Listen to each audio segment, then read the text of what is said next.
Je suis encore debout en pleine nuit. Faut dire, je n'ai jamais été du genre à me coucher à une heure raisonnable.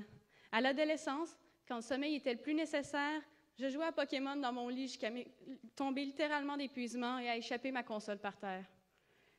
Cette nuit, je déprime dans mon lit en écoutant la voisine du dessous tousser et en pensant à ma mère, qui, d'aussi loin que je me souvienne, a toujours beaucoup toussé. Cette nuit encore, je dors pas. Cette nuit, j'écoute des gens me lire leurs poèmes, mon ordinateur sur les genoux à écrire le mien, à essayer tant bien que mal d'écrire sur ce qui me ronge, mettre sur papier mes tourments, parce que je suis incapable d'écrire autre chose. Mes songes sont semblables à une forêt. L'orée est composée de petits arbres, comme mon cégep beaucoup trop long, mon travail frustrant ou le temps qui manque pour tout. Plus on va loin, plus les arbres sont grands et sombres. Et au milieu, un monstre, noir, énorme, avec des crocs pointus et des griffes auxquelles je ne peux échapper. Il est là et il m'observe constamment.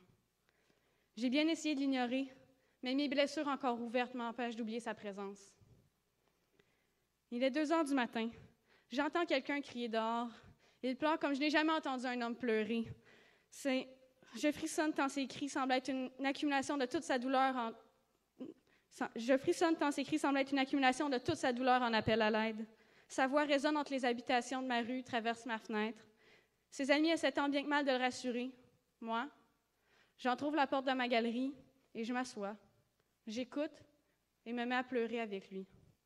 Je pleure parce que je me suis laissée asservir par le monstre. Je pleure parce que, telle une sirène de légende, il m'a chanté de jolies choses pour mieux me noyer. Je pleure parce que j'ai perdu tant de temps à me faire rabaisser, à laisser croire que ça allait bien alors que je restais plus longtemps à la job pour éviter le monstre à la maison.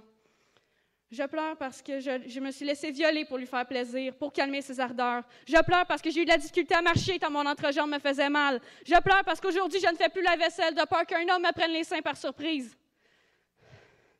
Hey, la malade!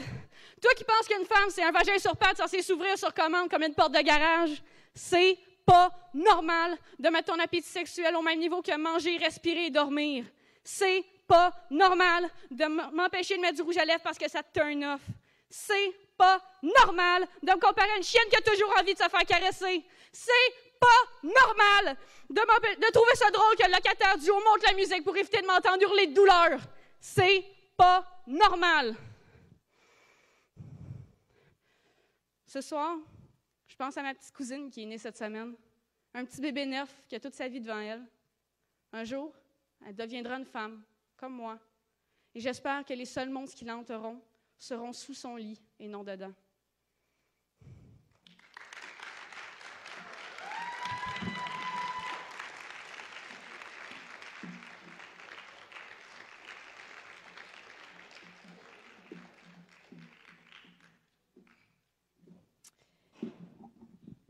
Vous voyez, ça prend beaucoup de courage, des fois, écrire un slam. Bon, je me remets l'émotion droite un petit peu et je demande au jury leur note.